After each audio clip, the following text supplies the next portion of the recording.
बिस्मिल्लाहिर्रहमानिर्रहीम नहमदुहु व नुसल्ली अला रसूलिल करीम।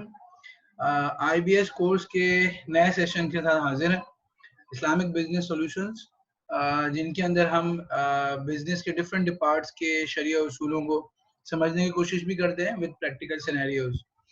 तो आज का टॉपिक बहुत ही इंपॉर्टेंट है। आज हम बात करेंगे ट्रेड के ऊपर कि जो भी बिजनेस होता है वो कोई सेल परचेज पे रिलाई कर रहा होता है, कुछ कम्युनिटीज को परचेज करके फिर आगे इन्वेंटोरीज को आगे सेल आउट किया जा रहा होता है। तो उसके बारे में शरिया के क्या प्रिंसिपल्स हैं, गाइडलाइंस हैं, उनको हम डिस्कस करेंगे इंशाल्लाह।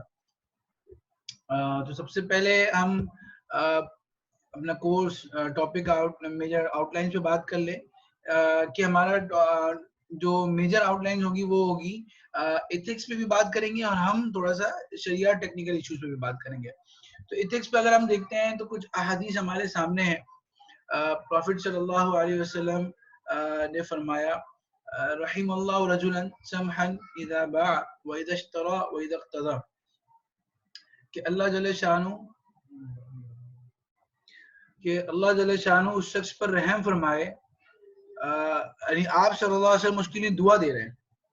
आप सल्लल्लाहु अलैहि वसल्लम उसके लिए दुआ दे रहे हैं जो शख्स क्या हो, जब वो बेचे, जब वो खरीदे और जब वो अपनी पेमेंट का मुतालबा करे तो वो क्या करे, समहन हो, नरम दिल हो, लीनियंसी शो करे। यानी ऐसा नहीं है कि आप कोई चीज बेचेंगे तो आप उसकी नेक जब बनेंगे जब आप उसकी प्राइस ही छोड़ दें और आप उसकी जो है वो, या कोई चीज खरीदे तो आप क्या कम्युनिटी को रहने दो, मैं बहुत नेक आदमी। नहीं, आपने प्राइस भी लेनी है और जो है वो कम्युनिटी भी डिलीवरी भी देनी है, लेकिन सिर्फ लीनियंसी, थोड़ा सा रेस्पेक्ट के साथ, थोड़ा सा जो है वो नरम दिल होकर ये काम करना है, लोगों की इश्यूज को कंसीडर करना है। तो अल्लाह जल्ले शानू के नबी सल्लल्लाहु अलैहि वसल्लम की दुआ आपको मिल जाएगी।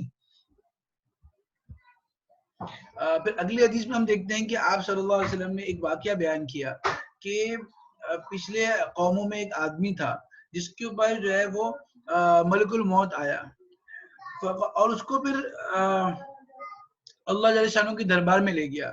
तो अल्लाह जल्ले शानू ने पूछा, माज़ा अमिलत फिद दुनिया, तुमने दुनिया में क्या काम किया, मैं तुम पर क्यों रहम करूं, तुमने ऐसा क्या काम किया है जब मैं तुम्हारी बख्शिश करूं। तो उस आदमी ने कहा, या रब्बी अतैतनी मालक, आपका माल बेशक मुझे बहुत कुछ मिला। फकुन्तु उबायिउन नास, मैं लोगों से खरीदो फरोख्त करता था, मैं एक ताजिर आदमी था। वकाना मिन खुलुकी अल जवाज, बस मेरे अखलाक में एक दरगुजर था। फकुन्तु अतयस्सरु अल मूसिर, जो पेमेंट करने वाला काबिल होता था उससे भी मैं थोड़ी नरमी किया करता था, उससे भी हार्श वर्ड्स में बात नहीं करता था, थोड़ा बहुत उसको मार्जिन दे दिया करता था क्रेडिट की जो है जो ड्यू टाइम है वो उनजरुल मुआसिर। और जो शख्स जो है वो गरीब हुआ करता था, जो पे करने की सलाहियत नहीं था, उसको मैं मोहलत दिया करता था। तो बस ये मेरी थोड़ी सी अच्छाई है जो मैं शायद समझता हूँ कि ये मेरे लिए बहुत फायदेमंद होगी। तो अल्लाह जल्ले शानो ने फरमाया कि अना अहक्कु बिदा मिनका, कि मैं तो आपसे ज्यादा इस बात का हकदार हूँ कि जो है वो आप जब मेरी मखलूक पर, मेरे बंदे मेरी मखलूक पर जो है वो मुझ पर जो है वो क्या कहते हैं, मेरा बंदा होकर मेरी मखलूक पे इतना नरम दिल था और उनसे दरगुजर का मामला करता था, तो मैं तो इससे ज्यादा हकदार हूँ कि मैं अपने बंदे से रब होकर जो है दरगुजर करूँ। तो अल्लाह जल्ले शाह ने उस बंदे से क्या कर दिया, दरगुजर कर दिया, उसकी मफरत कर दी, सिर्फ उसकी खरीदो फरोख्त। तो मैं अब अर्ज करता हूँ, ये खरीदो फरोख्त हमारी आखिरत भी है अगर इसके अंदर हम एथिक्स का ख्याल रखें, इसके अंदर जो है डिलीवरी के अंदर, पेमेंट्स के अंदर, मैच्योरिटी के अंदर, क्रेडिट पेमेंट्स के अंदर हम जो है वो बस अपने आप को मुसलमान जाहिर करें और उसके अंदर हमारे अमल के अंदर खौफ खुदा नजर आए और हम जो है वो किसी की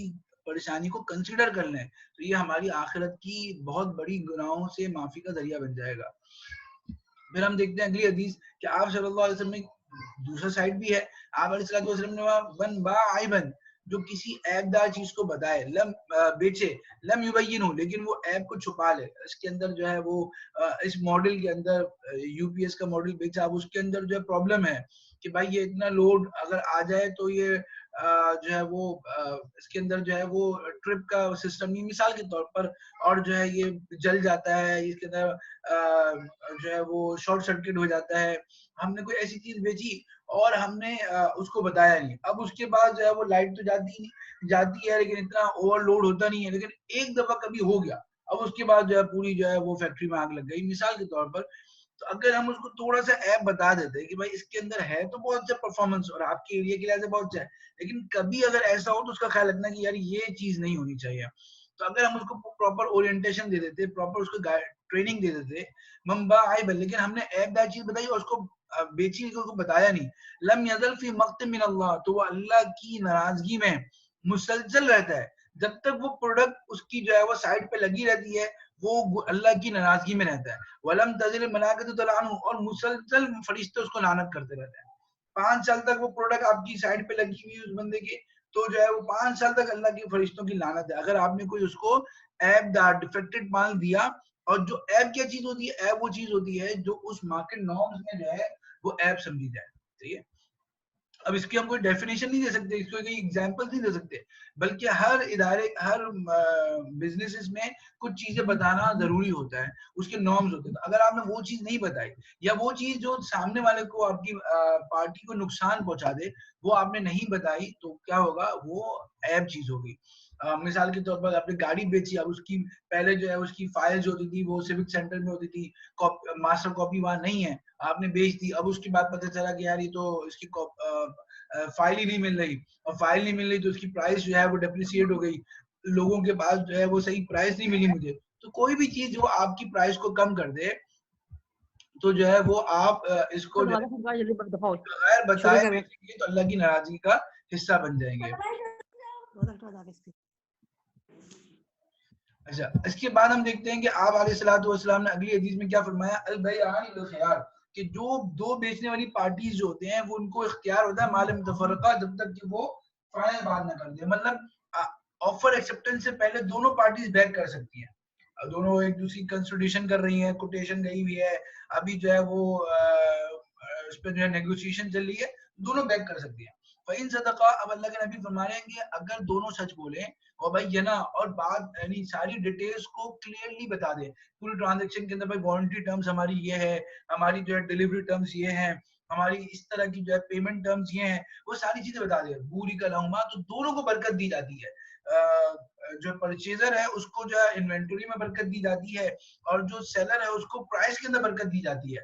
वही कदमा, लेकिन अगर उनमें से कोई एक भी या दोनों छुपाएं, और कहते झूठ बोले, या तो उसके डिफेक्ट्स को छुपा लें या झूठ बोले। मिसाल के तौर नया प्रोडक्ट नहीं, लेकिन आप लिख कर दे रहे हैं कि नया प्रोडक्ट है। मिसाल के तौर पर जो है वो फ्रिज है, वो 25 मिनट्स में जो है ना वो फ्रोज आइस नहीं बनाता, और आपने लिखा हुआ है कि 25 मिनट फ्रोजन, इतना जो भी लिखा हुआ है कि भाई 30% जो है वो एनर्जी सेवर है, हालांकि 30% एनर्जी सेवर नहीं है, तो मुहक्कत बरकत बैइमा, तो उनकी जो है वो बैग की बरकत क्या हो जाती है, इनकी सेल की बरकत खत्म हो जाती है। आपकी सेल तो बहुत हो रही है लेकिन हाथ में कुछ भी नहीं आ रहा। तो ये वो हमारे अखलाकियात थे जो अल्लाह के नबी सल्लल्लाहु अलैहि वसल्लम ने बताए। अब इन अखलाकियात के साथ कुछ टेक्निकल मसाइल भी आ जाते हैं कि सेल के अंदर शरिया मसाइल क्या है, कि किस तरह हम सेल को एग्जीक्यूट करें। अगर हम कुछ सेल्स डिपार्ट है हमारा, और हम सेल की टीम है हमारी, तो हम इसमें किस तरह जो है वो डिलीवरी लेंगे, किस तरह डिलीवरी देंगे, कब हम कोई चीज को डिलीवरी ऑर्डर ले सकते हैं, कब हम ऑफर एक्सेप्टेंस कर सकते हैं, इन इश्यूज पे भी हम थोड़ी सी बात करते हैं। तो मैं इस पे ये बता दूं कि हम दो बातें मैं थोड़ी प्रीएम्बल के तौर पर अर्ज कर दूं। एक तो बात है कि हमारी सेल के पार्ट से मुराद यहाँ पर वो नहीं है कि जो आगे जाके वो पिच करता है कस्टमर को और फिर उसका कुछ कमीशन बेस्ड एजेंट होते हैं, वो यहाँ मुराद नहीं है। उनसे हम उनकी बात अभी हम यहाँ पर नहीं कर रहे, वो मार्केटिंग में हम करेंगे। और दूसरा, यहाँ पर जितने भी गाइडलाइंस बताई जाएंगी वो इन प्रिंसिपल होंगी। अब उनसे अगर आपको अपना कारोबार को डेविएट होता नजर आए, तो आप जो है वो ये मत समझें कि हमारा कारोबार शरीयत के मुताबिक हो ही नहीं सकता, बल्कि शरीयत में हर काम का, हर जायज मकसद का जायज तरीका मौजूद होता है। तो अगर आपका कारोबार इन शरिया गाइडलाइन से डेविएट कर रहा है, तो उसका यकीनन कोई ना कोई सोल्यूशन होगा जो शरिया एक्सपर्ट आपको जरूर बता देंगे। तो हम देखते हैं सेल होती क्या है। तो सेल बै, जिसको अरबी में बै कहते हैं, is commonly defined in sharia as exchange of a thing of value by another thing of value. कोई भी चीज ऐसी हो जिसकी वैल्यू हो, उसको आप किसी और चीज के साथ बेचें जो वैल्यूएबल हो, यानी दोनों चीजें वैल्यूएबल हो। हमने करेंसी इसलिए जिक्र किया कि बार्टर सेल भी हो सकती है, आप शर्ट पीस देखकर पैंट पैंट ले सकते हैं, कोई भी आप बार्टर सेल भी कर सकते हैं, तो वो भी तय है विद म्यूचुअल कंसेंट। हाँ, कंसेंट होना जरूरी है। मतलब अगर आपने कंसेंट नहीं, मिसाल के तौर पर आपने जो है वो ऐपदार चीज भेज दी, अब उसकी कंसेंट नहीं है, आपने जो है वो किसी को फोर्सफुली उसकी प्राइस, मतलब एक बंदा बहुत बीमार है, अब उसको दवाई चाहिए और आपने उसकी जरूरत को एक्सप्लॉइट करते हुए उसको मजबूरी में जो है वो कोई चीज महंगी बेच दी, तो उसकी कंसेंट नहीं है। इसी तरह कोई आदमी है वो बहुत जो है भूखा है, अपने घर की कुछ चीज बेचना है, आप आपको पता है वो नीडी है, तो आपने जैसे बहुत ही लोअर प्राइस कोट की और वो लेने पे मजबूर हो गए। मिसाल के तौर पर फॉर एग्जांपल एक आदमी को पता है कि कल परसों से लॉकडाउन हो जाएगा, अब मेरा पेरिशेबल आइटम में सब चीजें खराब हो जाएंगी, तो मैंने आज बेचना है। अब सामने वाले को पता चल गया कि यार ये बंदा तो आज बेचने पे मजबूर है, या मिसाल के तौर पर जो है ना ये आज जो है वो उसको बाहर जाना है, आज बेचने में ये मजबूर है, तो आपने इतनी लोएस्ट प्राइस कोट की कि वो बेचारा मजबूरी में आपको देके जा रहा है, तो कंसेंट नहीं हुआ, फ्री कंसेंट नहीं हुआ। तो शरीयत में कुरान मजीद में क्या फरमाया गया कि इल्ला अन तकून तिजारतन, जो आयत आपके सामने आ रही है कि तिजारत करो लेकिन अन तराज़िन मिनकुम, आपस की फ्री कंसेंट से करो, हर चीज डिस्क्लोज करो और सामने वाले की फ्री कंसेंट बाहमी रजामंदी से मामला करो। तो सेल की ये डेफिनेशन हो गई। अब इस सेल के अंदर हम देखते हैं कि वैलिड सेल, शरिया के अंदर जो है वो वैलिड सेल की कुछ कंडीशन है, यानी वो सेल, वो ट्रांजैक्शन जो शरीयत में काबिल कबूल हो, जिसकी वजह से हमारी आमदनी हलाल हो जाए और जो हम आमदनी हासिल करें वो हराम ना हो, उसके लिए जो है वो क्या है, कुछ कंडीशंस है। अब वो कंडीशंस क्या है, कंडीशन जो है वो कुछ एलिमेंट्स पे बेस करती हैं। तो हर सेल की शरीयत के अंदर 4 एलिमेंट्स होते हैं। एक होता है कॉन्ट्रैक्ट, जो आपका ऑफर एक्सेप्टेंस हुआ है, आपने जो कोटेशन दी है, आपका जो पीओ लेटर आया है, वो ये सारी चीजें कॉन्ट्रैक्ट हुआ। दूसरा होता है बायर एंड सेलर, यानी जो आप वेंडर है, जो मैन्युफैक्चरर है और जो परचेजर है, ये जो पार्टीज है ये कौन हो गई, मुताकिदैन जिनको कहते हैं, इनको हम कहते हैं इंग्लिश में बायर एंड सेलर। थर्ड चीज होती है इन्वेंटरी, कमोडिटी, सब्जेक्ट मैटर, क्या चीज बेची जा रही है, जिसको अरबिक में कहते हैं मबी। और फोर्थ चीज होती है प्राइस, कि किस चीज के अगेंस्ट बेची जा रही है, जिसको इंग्लिश में कहते हैं प्राइस और अरबिक में कहते हैं समन। तो इन 4 elements, essential elements of a sale, इनके बारे में शरीयत ने अलग अलग गाइडलाइंस दी है। और इसके बारे में शरीयत की गाइडलाइंस इतनी डिटेल्ड है कि इस पर बहुत सी वॉल्यूम्स में किताबें लिखी गई हैं। तो आज मैं बहुत ज्यादा पजल हो रहा था कि किस तरह एक छोटी सी ट्रांजेक्शन स्लाइड्स के अंदर इन सब की जो है वो कंडीशंस, हम इन सब की जो है वो शरीय गाइडलाइंस बयान करें। लेकिन मैंने बहुत सोच विचार करके कुछ बेसिक कंडीशंस और बेसिक शरीय गाइडलाइंस कलेक्ट किए हैं आप लोगों के लिए, ताकि आपको बेसिक ओवरव्यू मिल जाए। उसकी बुनियाद पर फिर मजीद मालूमात करके, मजीद शरीय एक्सपर्ट से गाइडलाइंस लेकर अपनी कस्टमाइज जो है एसओपीज बना सकते हैं कि हमारी सेल की शरिया में एसओपीज ये होंगे। तो हम बात करते हैं ऑफ, पहली चीज है कॉन्ट्रैक्ट। कॉन्ट्रैक्ट यानी आपका और दोनों पार्टीज का दरमियान जो कॉन्ट्रैक्ट हो रहा है, शरिया उसके बारे में क्या कहती है।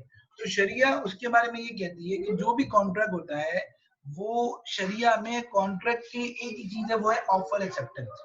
यानी बाद औकात हम जो है ना वो एक सीरीज ऑफ डॉक्यूमेंट शुरू होते हैं। पहले जो है वो कोटेशन जाती है, फिर इनवॉइस आती है, फिर पीओ जाता है, फिर डिलीवरी ऑर्डर, बहुत सारी चीजें हम बात करते हैं कि यार एक सीरीज ऑफ डॉक्यूमेंट जा रहे होते हैं, ठीक है, टेंडर होता है वगैरह।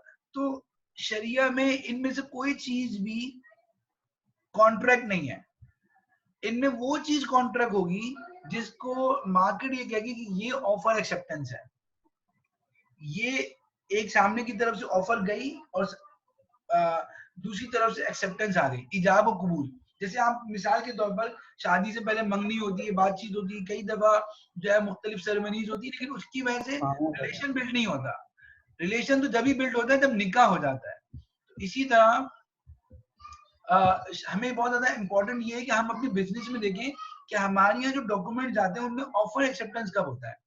तो ऑफर किसको कहते हैं, offer means that one person propose to either sell his commodity to another person और बाय फ्रॉम हिम। यानी ऑफर जो है वो सेलर की तरफ से भी हो सकता है और बायर की तरफ से होता है। whoever is first is called offerer, जो भी पहले होगा वो ऑफर होगा, और जो बाद में आएगा, चाहे वो बायर की तरफ से आए चाहे वो सेलर की तरफ से आए, उसको हम क्या कहेंगे, एक्सेप्टेंस कहेंगे। तो ऑफर एक्सेप्टेंस और ऑलवेज डन इन पास्ट और प्रेजेंट टेंस। शरिया ये कहती है कि सेल जो है फ्यूचर सेल नहीं हो सकती। यानी आपको जब भी सेल होगी वो स्पॉट ही होगी। हमारी यहाँ बड़ी मिसअंडरस्टैंडिंग है, हम ये समझते हैं कि जब हम इंस्टॉलमेंट में कोई चीज लेते हैं जब फुल पेमेंट हो जाएगी ना वो चीज जब सेल होगी। नहीं नहीं, इंस्टॉलमेंट पे हो, डेफर्ड हो, कोई भी सेल हो, जब तक वो सेल सेल है तो वो सेल हमेशा स्पॉट होती है। जैसे आपने ऑफर एक्सेप्टेंस की, आपकी जो है वो सेल हो गई, अब उसके बाद जो है वो उसमें पेमेंट बाद में हो रही है, डजंट मैटर, लेकिन सेल आपकी फौरी हो गई। इसलिए future cell is not allowed. आप फ्यूचर जो सेल होती है खासतौर पे स्टॉक्स में जो होती है कि भाई आइंदा 23 तारीख की जो है वो प्राइस 23 मई को मैं बेचूंगा, ये it is not allowed, future cell is not allowed. इसी तरह हम जो है ना कारोबार में करते हैं कि जो है ना वो हम सेल करेंगे नवंबर को, तो ये भी कोई सेल इज नॉट अलाउड, क्योंकि ऑफर एक्सेप्टेंस जो है पास्ट टेंस में प्रेजेंट टेंस में होगा। मिसाल के तौर पर one can say I have sold, मैंने आपको बेच दी, सही है, लेकिन ये नहीं कह सकता आई शैल सेल टू यू, मैं आपको आइंदा बेचूंगा, ये नहीं हो सकता। अच्छा, जब आप ये कहेंगे कि फ्यूचर सेल नहीं हो सकती तो हम फ्यूचर की कमिटमेंट कैसे करें? तो शरीयत ने इसका भी हल दिया है कि आप फ्यूचर सेल तो ना करें, लेकिन आपके पास सोल्यूशन क्या है? वो सॉल्यूशन मैं इस स्लाइड के बाद बताता हूँ। पहले हम ये देख लेते हैं कि ऑफर एक्सेप्टेंस जो है वो जो है वो जरूरी नहीं है कि वर्बल या बोल कम्युनिकेट ही किया है, बल्कि वो दो तरीके से होती है। या तो एक्सप्लिसिट यानी वाज़ेह अल्फाज में, यानी वर्बल आपने सामने वाले को बोला कि मैंने आपको भाई ये केले कितने के हैं, आपने उसने बोला 10 रुपए के हैं, तो आपने कहा भाई मैं 10 केले 10 रुपए के लिहाज से 10 केले खरीदता हूँ, या 100 रुपए के दर्जन खरीदता हूँ, उसने कहा मैंने आपको बेचे, तो वर्बल हो गया। या रिटन में भी हो गया, रिटन में आपने ईमेल की, उनकी तरफ से एक्सेप्टेंस आ गई, कि आपने जो है वो कोटेशन भेजी, आपकी तरफ से मिसाल के तौर पर ऑफर हो गई, और उनकी तरफ से जो है ना वो पी ऑर्डर आ गया, उसमें लिखा गया मैं एक्सेप्ट कर लिया, या ऑफर एक्सेप्टेंस का डॉक्यूमेंट ही बन गया, और उसमें आपने ऑफर की कि हम ये आपको ऑफर करते हैं इस प्राइस पर इस टर्म्स पे, उसकी तरफ से जो है वो ओके का ईमेल आ गई, तो क्या हो गया, ये ऑफर एक्सेप्टेंस हो गई। सेकंड बात ये कि बस किसी भी तरीके से हो लेकिन ट्रांजेक्शन स्पॉन्टेनियस नहीं होनी चाहिए। दूसरा तरीका इम्प्लाइड होता है, इम्प्लाइड मतलब कहे बगैर हो जाए, मतलब कुछ चीजें बैन सुतूर बिटवीन द लाइंस होती है। अब उसकी मिसाल जैसे क्रेडिट सेल है, इस्तेजरार जिसको कहते हैं। अब मिसाल के तौर पर आपका जो है वो मोहल्ले की दुकान से ये तरीका बना हुआ है कि भाई जो है ना आप उसकी दुकान पे जाते हैं और कोई भी चीज उठा के ले आते हैं, ठीक है, और उसके बाद जो है वो महीने के एंड पे आप सेटलमेंट करते हैं। या मिसाल के तौर पे घर में दूध वाला आता है, वो हर रोज आपको जो है वो 2 किलो दूध घर में पकड़ा जाता है, सही है, तो ये तो 2 किलो दूध हर रोज आता है, और ये भी तो सेल है ना, लेकिन उसमें कोई ऑफर एक्सेप्टेंस नहीं होती, वो आपको 2 किलो दूध पकड़ा जाता है और आपने डिसाइड किया मंथ एंड पे हम पेमेंट कर देंगे, तो ये भी क्या होगा, ये भी क्या हो गया, आपकी तरफ से क्रेडिट सेल हो गई, सही है। दूसरी बात है कि इसकी मिसाल हम ये भी कर रहे हैं कि जो है वो एक चेन ऑफ स्टोर है, उसने आप उसके वेंडर हैं, अब वो चेन ऑफ स्टोर की तरफ से ऑटोमेटिक क्यूरी जनरेट होती है, जब भी उसके पास कोई थ्रेश होल्ड से कम सामान होता है तो ऑटोमेटिकली आपको जो है रिक्वेस्ट आ जाती है गवर्नमेंट की कि भाई ये सामान इतना कम हो गया, और आपकी तरफ से डिलीवरी हो जाती है। अब आप कोई भी जो है ना उससे ऑफर एक्सेप्टेंस नहीं करते, सही है, लेकिन मंथ एंड पे वो क्लोजिंग होती है और चेक हो जाता है कितना माल आया और उसकी पेमेंट आ जाती है, तो ये मंथ एंड पे पेमेंट का आना ये ऑफर हो गई, और आपकी तरफ से पेमेंट को कबूल कर लेना ये क्या हो गई, एक्सेप्टेंस हो गई। और इसके अंदर ये भी हो सकता है कि उसकी तरफ से रिक्विजिट का आना ये ऑफर हो गई, और आपकी तरफ से डिलीवरी चला जाना और उसके स्टोर पे वो सामान जाके रख देना, ये क्या हो गया, ऑफर एक्सेप्टेंस हो गई। दूसरा हैंड टू हैंड भी होता है, बात औकात जैसे हैंड टू हैंड की बात ये है कि आप जो है शॉप, आप एक बंदा है वो कह रहा है हर माल 10 रुपये, आपने जाकर जो है वो सामान उठाया और वो 10 रुपये लग के चले गए, तो क्या हो गया, ये आपकी बेदाती कहलाते हैं कि इसके अंदर आपका किसी का सामान आपके सामने रख देना। मिसाल के तौर पर आप देखते होंगे वो जो है वो आप एयरपोर्ट पे आपने यूनिवर्सिटीज में देखा होगा कि वो पीओस लगे होते हैं, वहां पर आप जाते हैं और कार्ड स्वैप करते हैं और जो है ना वो जो चीज लेनी होती है उसका बटन दबाते हैं तो वो आपके सामने जो है वो चिप्स आ जाते हैं, वो जो भी चीज होती है वो आ जाती है, कोल्ड ड्रिंक आ जाती है।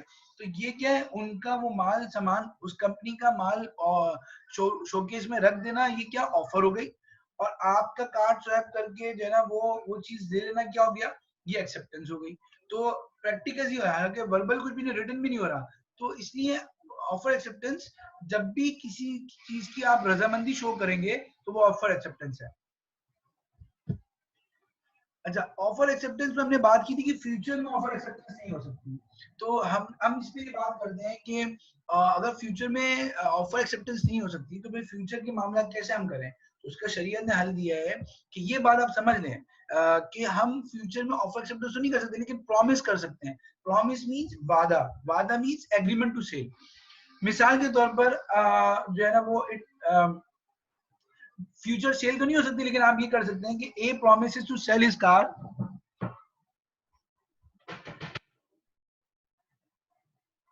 A promised to sell his car to B with the next 3 months for rupees 2.5 lakh पे, कि 2.5 लाख पे वो कह रहा है कि मैं आपको गाड़ी अगले महीने बेच दूंगा।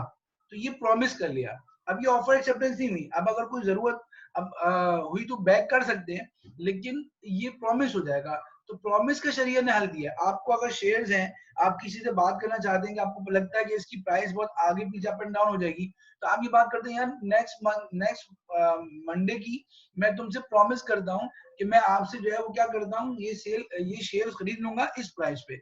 आपको लगता है कि जो है ना मेरी अभी जो है ना वो डॉलर जो है बहुत गिर रहा है, अप एंड डाउन हो रहा है, तो आपको लगता है कि यार प्राइस को लॉक करना है, तो आप ये कर सकते हैं कि यार मैं तुमसे जो है ना ये आइटम जो है इस डॉलर रेट पे, इस एक्सचेंज रेट पे जो है 1 महीने बाद खरीदूंगा। तो आप इसको प्राइस को भी लॉक कर सकते हैं, कम्युनिटी को भी लॉक कर सकते हैं। मिसाल के तौर पर आपको लगता है कि यार जब सर्दी आएंगी तो कॉफी बीन्स जो है वो महंगे हो जाएंगे, तो आप गर्मियों में जो है वो उसके प्रोड्यूसर से बात कर सकते हैं कि भाई ये मैं आपसे प्रॉमिस कर रहा हूँ कि मैं आपसे जो है वो प्रॉमिस पे हम बात कर सकते हैं, यानी जो डेरिवेटिव्स पे होता है ना, तो उसका शरिया हल क्या है, उसका शरिया हल ये है कि आप जो है वो प्रॉमिस कर ले, ये प्रॉमिस कर दे कि मैं आपसे कॉफी बीन जो है वो इस रेट पर इस मंथ को खरीदूंगा। तो आप लॉक कर लें, प्रॉमिस के जरिए आप लॉक कर सकते हैं। लेकिन प्रॉमिस में क्या होता है कि प्रॉमिस जो है मोरल ऑब्लिगेशन होती है, यानी ये एक दयानतदारी जिम्मेदारी होती है, आपकी अखलाकी जिम्मेदारी है कि आप इसको प्रॉमिस को फुलफिल करें। लेकिन अगर कोई आपको मसला जेन्युइन इशू आ गया और आप उससे बैक कर जाएं, तो आपके ऊपर लाइबिलिटी नहीं है कि आप उसको पूरा करें, क्योंकि ये एग्रीमेंट नहीं हुआ था, एग्रीमेंट टू सेल हुआ है। लेकिन अगर कोई रीजनेबल ग्राउंड नहीं है तो फिर आपकी अखलाकी जिम्मेदारी है कि आप उसको जरूर पूरा करें, क्योंकि हदीस शरीफ में लिखा, आपके सामने हदीस आ रही है कि हुजूर सल्लल्लाहु अलैहि वसल्लम ने फरमाया कि मुनाफिक की 4 निशानियां हैं।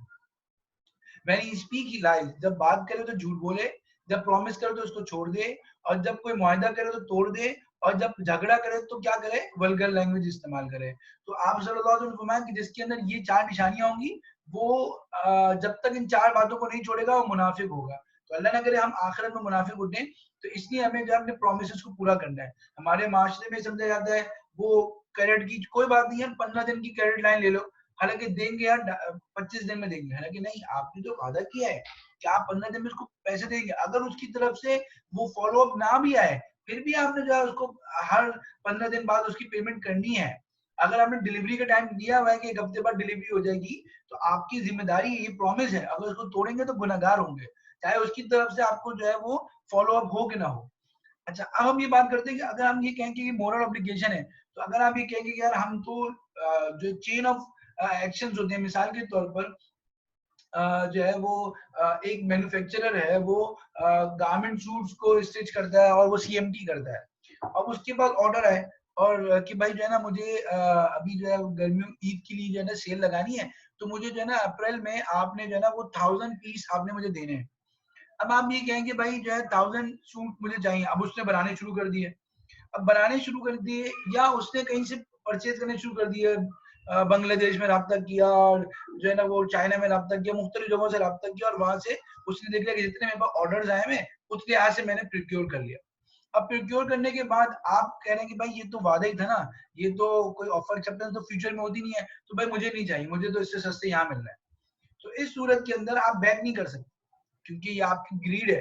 अगर आप बैक करेंगे तो हम क्या कहेंगे कि आपने गुनाहगार हुए। तो आजकल गुनाहगार को तो बहुत कम देखते हैं लोग, तो इसलिए फिर हमने शरिया में इसका हुक्म है कि इनको इन्फोर्स भी किया जा सकता है। इन्फोर्स कैसे होगा कि जो एक्चुअल लॉस होगा, आप इससे जो है ना वो अर्नर्स मनी ले रहे हैं, टोकन मनी ले रहे हैं, नीचे मैंने लिखा हुआ है। और टोकन मनी, हमारे यहाँ टोकन मनी में क्या होता है कि जो टोकन मनी ली जाती है या अर्नर्स मनी ली जाती है वो जब्त हो जाती है। ये शरन ठीक नहीं है। शरीयत में हुक्म ये है कि आपने अगर टोकन मनी ली और प्रॉमिस के ऊपर, और वो टोकन मनी आपने ली और वो प्रॉमिस फुलफिल नहीं किया, तो अगर फुलफिल कर दिया, उसने परचेज कर लिया, तो वो टोकन मनी तो पार्ट ऑफ प्राइस बन जाएगी। और अगर उसने फुलफिल नहीं किया, तो अगर उसका जेन्युइन कोई उजर है तो आप उसको पूरा वापस करें। और अगर उसका कोई जेन्युइन उजर नहीं है या उसकी तरफ से जो है कोई लॉस आपको मिला, मिसाल के तौर पर यही मिसाल है कि उसने 1000 रुपीज का पर सूट लेने की बात की और आपने जो है 800 में मार्केट से परचेज कर लिया, अब वो बैक कर गया और आपने मार्केट में बेचा तो वो 750 का बिका। तो इस सूरत में आपको जो 500 रुपए पर पीस नुकसान हुआ है, तो आप जो उसने टोकन मनी दी है उससे आप वो डिडक्ट कर लें और बकिया अमाउंट जो है उसको वापस कर दीजिए। अच्छा, अब हम यहाँ पर कॉन्ट्रैक्ट से हम निकल गए, पहली बात हमने देख ली। दूसरी बात हम करते हैं बायर एंड सेलर, कि जो बायर एंड सेलर हो उनके अंदर क्या कंडीशन है। तो बड़ी आसान सी बात है कि वो एक तो मेंटली मैच्योर हो, सेन हो, और दूसरी बात है मैच्योर हो। अगर कोई बच्चा है तो वो ट्रांजेक्शन नहीं कर सकता। हाँ, अपने गार्जियन से पूछ कर उनकी जो है उनकी रहनुमाई के अंदर वो मामला कर सकता है। तो ये बायर सेलर के हो गए। दो बातें हमने कवर कर ली। एक बात हमने कर ली कि ऑफर एक्सेप्टेंस की कंडीशंस क्या है, दूसरी हमने बात कर ली कि जो है बायर सेलर की कंडीशन क्या है। थर्ड जो बात है जो बहुत डिटेल में है वो है सब्जेक्ट मैटर, यानी जिस चीज को बेचा जा रहा है उसकी क्या कंडीशन है। तो उसके अंदर पांच बड़ी इंपॉर्टेंट कंडीशन है जो आपने समझनी होंगी। सबसे पहली बात एग्जिस्टेंस, यानी उस चीज का वजूद भी हो। जैसे जो चीज आप आगे बेचने जा रहे हैं उस वो चीज वजूद हो। अगर कोई चीज वजूद में नहीं रखती, अभी दुनिया में वजूद ही नहीं है, और आपने आगे किसी को पहले से बेच दिया है, तो वो शरीयत में जायज नहीं है और उसकी कमाई जो है सरासर हराम होगी। आप सल्लल्लाहु अलैहि वसल्लम की रिवायत है कि हज़रत अब्दुल्ला बिन उमर रज़ी अल्लाह अन्हु की रिवायत है कि आप सल्लल्लाहु अलैहि वसल्लम ने सेल ऑफ फ्रूट्स, यानी उन फ्रूट को, उन फलों को बेचने से मना किया जब तक कि वो काबिल इस्तेमाल ना हो जाए, उनका थोड़ा खोशा निकल आए, उनमें कुछ ना कुछ यानी कैरी बन जाए, कुछ ना कुछ ऐसा बन जाए। और आप सल्लल्लाहु अलैहि वसल्लम ने सेलर एंड बायर दोनों को मना किया, और सही बुखारी की हदीस है। तो अगर हम कोई चीज जो है वो प्रोडक्शन से पहले ही, बनने से पहले अगर हम बेच दें तो वो कैसे जायज है। मिसाल के तौर पर कि आप जो है वो जो है वो कहते हैं फ्रिज का इलेक्ट्रॉनिक आइटम में काम करते हैं और आप फ्रिज के जो है होलसेल आइटम है, सेलर है। अब आपके पास जो एक रिटेलर आता है वो कहता है मुझे जो है ना वो मैं आपसे जो है वो 100 फ्रिज खरीदता हूँ पहल के इस तरह के वो, और आपने कहा मैंने भेज दिया। हालांकि आपकी नीयत क्या है कि अभी मैं जो है वो पहल कंपनी को ऑर्डर दूंगा और उससे 100 जो है वो प्रोक्योर करूंगा और इसको तो अगले हफ्ते ही डिलीवरी देनी है ना, तो मैं अगले हफ्ते डिलीवरी दे दूंगा। अभी आप जो है वो ऑफर एक्सेप्टेंस नहीं कर सकते, बिकॉज आपके पास जो पहले के फ्रिज है भी नहीं और वो वजूद भी नहीं रखते। या दूसरी बात है कि मिसाल के तौर पर आपने जो है ना वो पहले की कंपनी को 1000 फ्रिज के ऑर्डर दिए हैं, अब आपके पास अभी आपके पास आए नहीं है, और वो अंडर मैन्युफैक्चरिंग है। जैसे मिसाल के तौर पर पहले के फ्रिज है वो अंडर मैन्युफैक्चरिंग है, और आपने आपके पास रिटेलर आता है वो कहता है सही है, तो आप उसका लिख लेते हैं हाँ भाई मैंने उसको भेज दिया, चलो भाई 50,000 पर पीस के लिहाज से आपको 100 पैल की फ्रिज भेज दिए। तो ये ठीक नहीं है, क्योंकि अभी वो चीज वजूद ही नहीं है। अभी तो पैल की कंपनी में वो अंडर मैन्युफैक्चरिंग है, ऑर्डर तो प्लेस कर दिया लेकिन मैन्युफैक्चरिंग हो रही है, वजूद ही नहीं रखती, तो आप उसको कैसे बेच सकते हैं। अब ये तो मार्केट में कॉमन प्रैक्टिस है। उसका सोल्यूशन क्या है, एग्रीमेंट टू सेल। आप जो अपना रिटेलर आपके पास आ रहा है उसको बोलेंगे भाई मैं आपको ऑर्डर नोट कर रहा हूँ। एक तो ऑर्डर आप नोट कर लें, अगर आप मैन्युफैक्चरर हैं, मिसाल के तौर पर आप खुद पहल की कंपनी है, तो आप मैन्युफैक्चरिंग ऑर्डर नोट कर सकते हैं। लोग आपको ऑर्डर दे रहे हैं, आप गंदुम आटे का कारोबार करते हैं, लोग आटे का आपको अभी ऑर्डर लिखवा रहे हैं, हालांकि अभी आपके पास सिर्फ गंदुम पड़ी है, आप ऑर्डर ले सकते हैं। ऑर्डर ये शरीयतन इस्तिस्ना कहलाता है, और इस्तिस्ना मैन्युफैक्चरिंग को कहते हैं, और मैन्युफैक्चरिंग तो एग्जिस्टेंस से पहले होती है। तो हम ऑर्डर ले सकते हैं लेकिन ऑफर एक्सेप्टेंस नहीं कर सकते।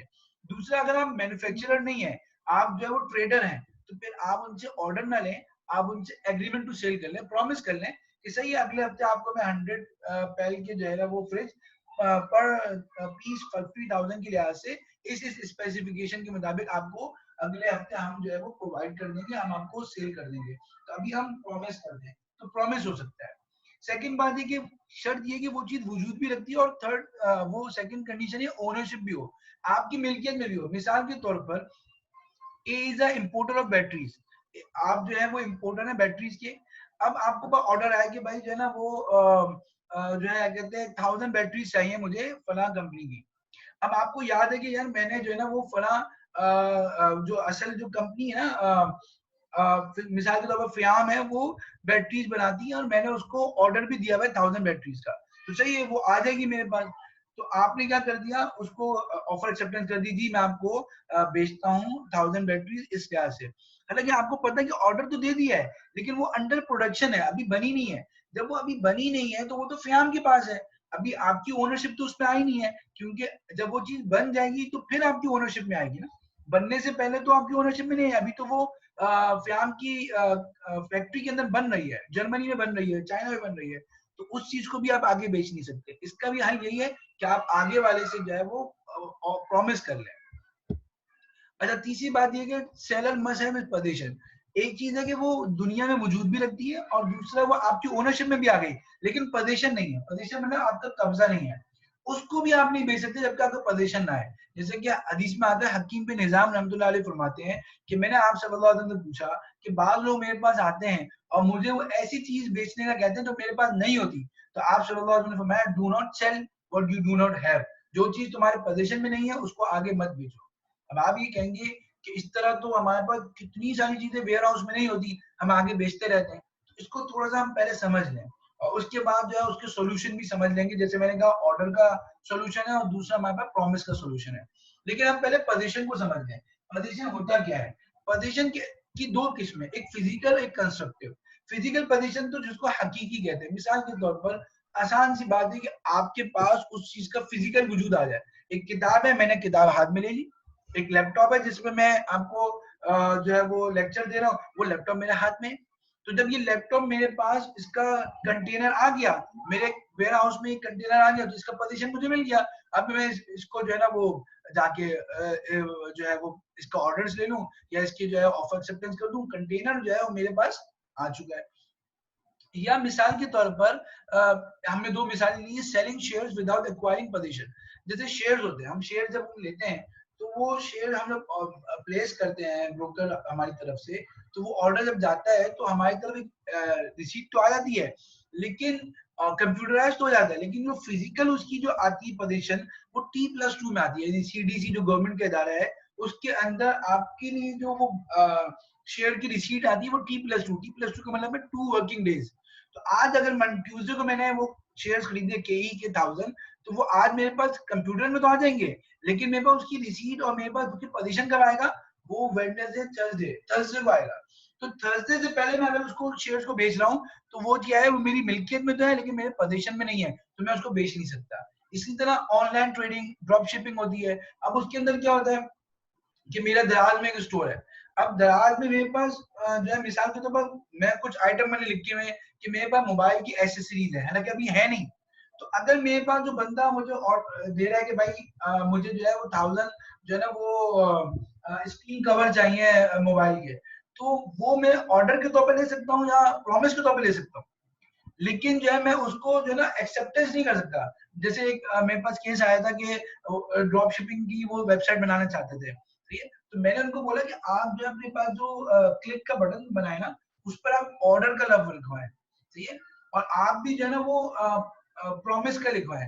आप ऑफर एक्सेप्टेंस वाला ना हो कि भाई मैंने ये चीज हुई और आपकी तरफ से है सोल्ड, सही है, सोल्ड का बटन नहीं आना चाहिए भाई मैंने चीज भेज दी हालांकि आपके पास है नहीं। हाँ, ऐसा जरूर होता है कि बाद अगर आपके वेयर हाउस में वो 1000 पीस रखे होते हैं फिर तो आप सोल्ड कर सकते हैं, लेकिन अगर आपके पास ड्रॉप शिपिंग में या ऑनलाइन ट्रेडिंग में आपके पास किसी की पोजीशन नहीं है तो आप उसको नहीं बेच सकते। अब मसला ये आएगा कि ऑनलाइन ट्रेडिंग और ड्रॉप शिपिंग में जो है ना वो तो इंटरनेशनल ट्रेड हुई होती है। अब उसकी हम पोजीशन पहले पाकिस्तान में मंगाए फिर आगे बेचें, तो उसका एक हल तो ये लिखा हुआ है कि आप अपना एजेंट उसी मुल्क में मुकर्रर कर दें। मिसाल के तौर पर आपका जो है वो दुबई से कारोबार होता है, तो दुबई में आपको कोई कोई एक बंदा ही हो जो वहां पर जो है आपकी तरफ से एजेंट हो, और दुबई के वेंडर जब आपको वो चीज बना के दे तो वो आपकी तरफ से एक्सेप्टेंस ले ले, वो पोजीशन ले ले, और फिर वही बंदा आपका पोजीशन ले लिया, फिर आपने जो है वो माल जर्मनी में भिजवा दिया। तो चूंकि आपका बंदा वहां मौजूद था तो उसने आपकी तरफ से पोजीशन ले लिया और उसने देख लिया भाई हाँ ये माल मौजूद है, और फिर आपने जो है वो ईमेल के थ्रू जो है वो माल जर्मनी में पहुंचा दिया, तो कोई मसला नहीं, आपका पोजीशन आ चुका है। दूसरा तरीका पोजीशन का होता है कंस्ट्रक्टिव। कंस्ट्रक्टिव पोजीशन का तरीका ये होता है कि आपके पास फिजिकली वो चीज तो आई नहीं, लेकिन आपके पास रिस्क आ गया है। मिसाल के तौर पर मैं आपको बताऊं कि कंस्ट्रक्टिव पोजीशन के लिए 3 शर्तें हैं। एक ये कि आपका रिस्क, आप पहले बायर के बजाय वो सेलर के बजाय बायर का हो गया। दूसरा सेग्रीगेशन हो गई कि कौन सा माल जो है वो बायर का, कौन सा सेलर का है। और तीसरा फ्री एक्सेस है। मिसाल के तौर पर मैं आपको मिसाल दूं, आपके सामने मिसाल लिखी हुई है कि 1000 बंडल्स ऑफ थ्रेड्स, आप जो है वो धागों का काम करते हैं और आपको जो है बंडल्स ऑफ थ्रेड चाहिए। अब आपने जो है वो जर्मनी में किसी को ऑर्डर दिया, मिसाल के तौर पर आपने चाइना में ऑर्डर दिया कि भाई मुझे जो है ना 1000 बंडल ऑफ थ्रेड चाहिए, यानी धागे चाहिए। अब उन्होंने बना लिया। अब आपने ये बनाने के बाद आपके पास वो भी आया नहीं है, शिपमेंट नहीं हुई है, और वो जो प्रोड्यूसर है, मैन्युफैक्चरर है, उसी की वेयर हाउस में पड़ा हुआ है और वो कार्टन बन के पड़ा हुआ है। अब उसके बाद जो है आपको जर्मनी से एक अच्छा ऑर्डर आ गया, आप चाहते हैं कि वो पाकिस्तान आए बगैर मैं आगे जो है वो जर्मनी में क्या करूं, उसको सेल आउट कर दूं।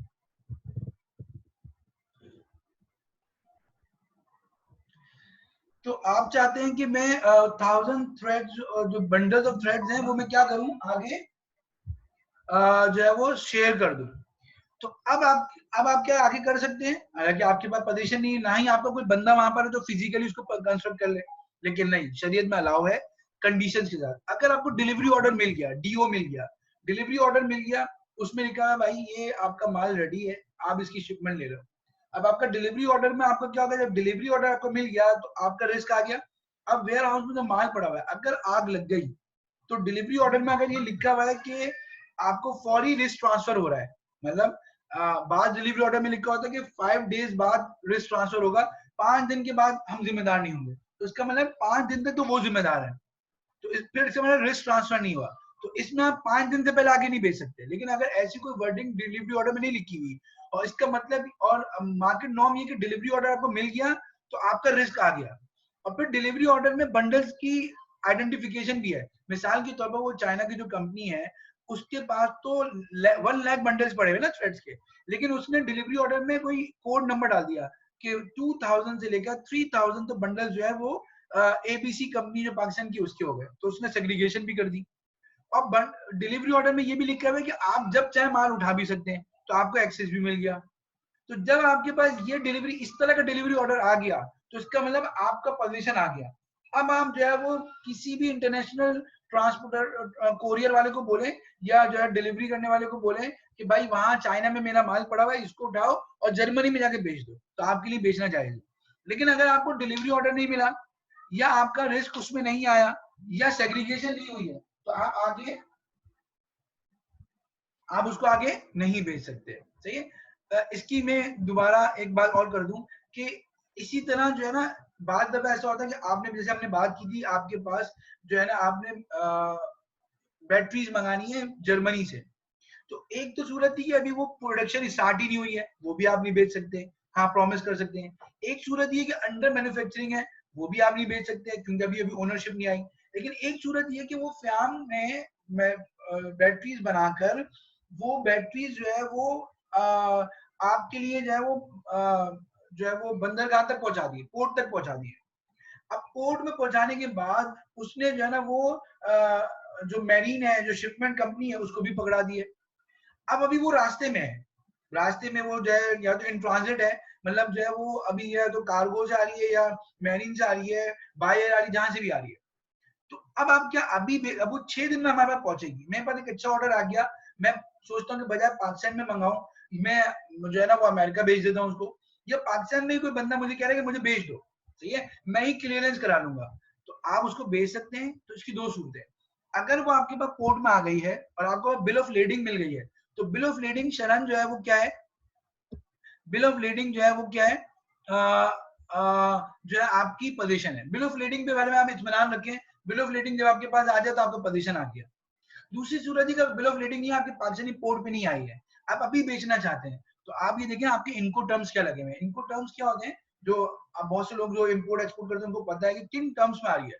तो बाद अक्सर इनको टर्म्स में ये होता है कि जो शिपमेंट होती है वो परचेजर की रिस्क पर होती है, यानी जो शिपिंग कंपनी होती है वो एजेंट होती है किसकी, परचेजर की, क्योंकि या तो उसने परचेजर ने उसके पैसे देने होते हैं या इंटरनेशनल ट्रेड के नॉर्म्स ये होते हैं कि जैसे एक्स वर्ग है, EXW लिखा होता है, तो इसका मतलब ये है कि भाई जो मैन्युफैक्चरर है, जो सेलर है, वो बस अपने पोर्ट तक जिम्मेदार है या अपनी वेयर हाउस तक जिम्मेदार है, उससे आगे का वो जिम्मेदार नहीं है। शिपिंग हो रही है, उसके दौरान कोई लॉस हो गया तो आप जिम्मेदार हो गए, तो इसका मतलब आपका रिस्क आ गया ना। अब रास्ते में अगर जहाज अभी चल रहा है, पानी के जहाज में चल रहा है, आपका रिस्क है।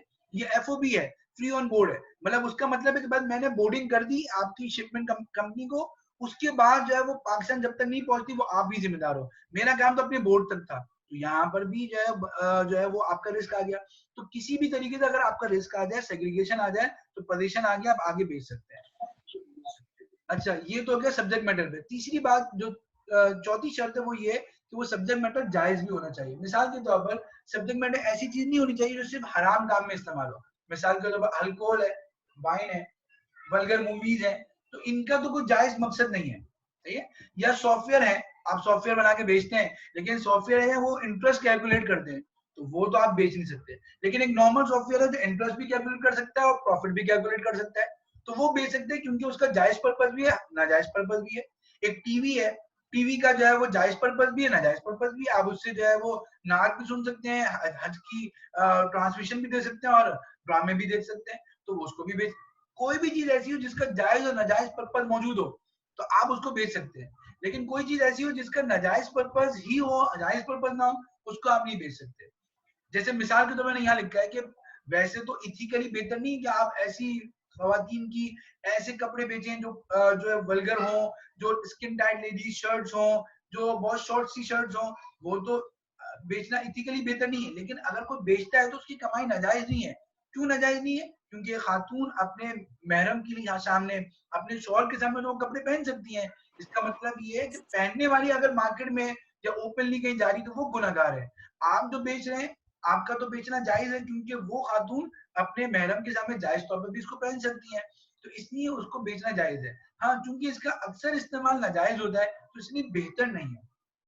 इसी तरह अगर कोई चीज ऐसी है जो अनलॉफुल है, नाजायज है, मिसाल के तौर पर ब्लड है, ब्लड तो नापाक है, पोर्क है, वो भी नापाक चीज है, या कोई ऐसा गोश्त है जो हलाल तरीके से ज़िबा नहीं हुआ, तो उसको भी बेचना जो है वो जायज नहीं है। तो आप ये देखिए, जो आप चीज प्रोड्यूस कर रहे हैं वो चीज जायज होनी चाहिए, ठीक है। हाँ, अगर वो जायज चीज के साथ कोई नाजायज चीज साइड में लग जाए, मिसाल के तौर पर आप दूध के डब्बे बना के बेच रहे हैं, लेकिन आप मतलब आप दूध बेच रहे हैं और आपके दूध के डब्बे, आपके पास एक रिटेल की दुकान है और उसमें दूध के डब्बों में तस्वीरें बनी है, तो अब आप बेच क्या रहे हैं? आप तो तस्वीर नहीं बेच रहे, आप जो है वो क्या बेच रहे हैं?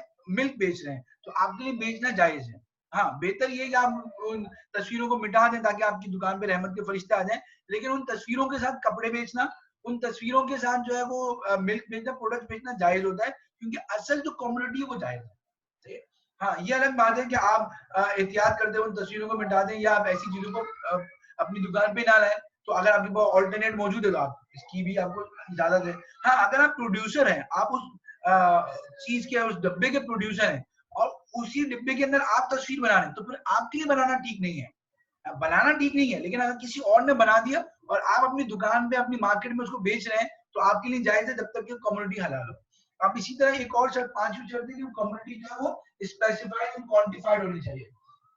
क्या मतलब? कि वो नोन होनी चाहिए। मिसाल के तौर पर एक बिल्डिंग है, अब आपने एक अपार्टमेंट बनाया हुआ है और अपार्टमेंट जो है उसके अंदर सेम फ्लैट्स हैं, या आपकी क्लाइंट से जो है ना, आपकी 1 यूनिट बेंगलोर की एक है और आपने 100 बंगलो बनाए हुए हैं। अब आप उनसे लोगों को बुकिंग कर रहे हैं और अब लोगों को सेल आउट कर रहे हैं और उसके अंदर कह रहे हैं कि एक अपार्टमेंट आपको दिया, एक बंगला आपको दिया।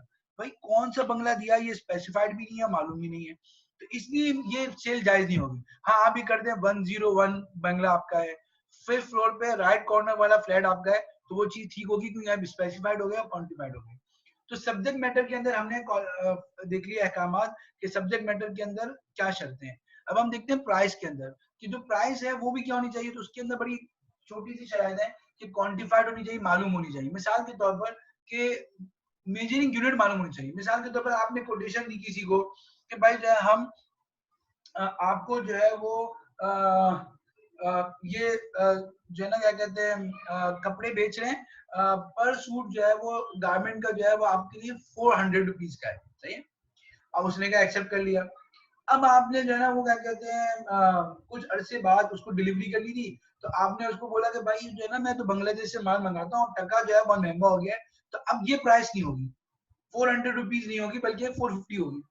तो ये चीज गलत है, क्योंकि आपको पहले से डिसाइड करना चाहिए था कि आपकी जो अंडरलाइन करेंसी है वो पाकिस्तानी रुपी है या बांग्लादेशी टका है, सही है। तो इसका तरीका ये होता है कि आप पाकिस्तानी रुपीज लिखे और उसके नीचे लिखे at the rate of USD dollar this, कि ये पाकिस्तानी रुपीज जो है वो इसलिए है कि डॉलर का रेट ये है, अगर डॉलर का रेट बढ़ेगा तो अकॉर्डिंगली प्राइस भी बढ़ेगी। अगर आप अपने टर्म्स में ये लिख दें तो फिर ठीक हो जाएगा, लेकिन अगर आप ये नहीं लिख रहे और आप सिर्फ पीक्यूआर लिख रहे हैं तो फिर डॉलर का रेट कुछ भी हो आप तो बाउंड हो गए उस प्राइस पे देने के, सही है। इसी तरह प्राइस जो है स्पेसिफाइड एंड सर्टेन भी होनी चाहिए, हमने बात की थी गलत नहीं होनी चाहिए। जैसे मिसाल के तौर पर एक आदमी कहता है कि मैं जो है ना वो एक इलेक्ट्रॉनिक आइटम की शॉप है या बाइक्स की शॉप है, शोरूम है, वो कहता है कि भाई ये बाइक जो है अगर कैश में लोगे तो 50,000 और अगर जो है इंस्टॉलमेंट पे लोगे तो 60,000 है। अब आपने ये डिसाइड किया नहीं कि आपने कहा सही है आई गो फॉर इट, आपने जो है वो बाइक ले ली। अब आपने डिसाइड ही नहीं हुआ कि कैश में ले रहे हैं या इंस्टॉलमेंट पे ले रहे हैं, तो ये बै सही नहीं है, ये ट्रांजेक्शन नाजायज है, क्योंकि ये प्राइस मालूम नहीं कि आइदर 50,000 या 60,000 है।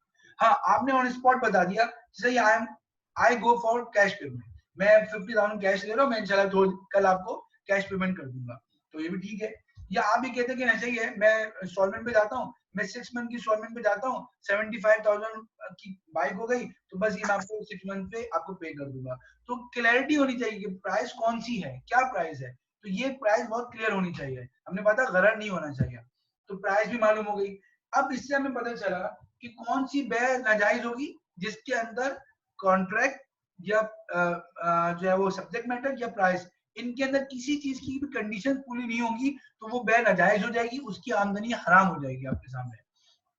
अच्छा, कुछ लास्ट स्लाइड हमारे सामने ये है कि कुछ बै ऐसी होती है, कुछ ट्रांजेक्शन ऐसी होती हैं जिनके अंदर कॉन्ट्रैक्ट की और सब्जेक्ट मैटर की, प्राइस की सारी कंडीशन फुलफिल हो रही होती है, लेकिन इसलिए वो जायज होती है, लेकिन किसी एक्सटर्नल फैक्टर की वजह से वो डिसलाइक हो जाती है, वो उनकी आमदनी में बरकत नहीं रहती, वो मकरू हो जाती है। वो कौन सी चीज है? मिसाल के तौर पर आप कोई जायज चीज बेच रहे हैं लेकिन जुम्मे की अजान हो गई उसके बाद आप बेच रहे हैं। मिसाल के तौर पर ये लोगों को, बहुत से लोगों को नहीं पता होता कि जुम्मे की दूसरी अजान पर नहीं, जुम्मे की पहली अजान पर ही जो है वो कारोबार नाजायज हो जाता है।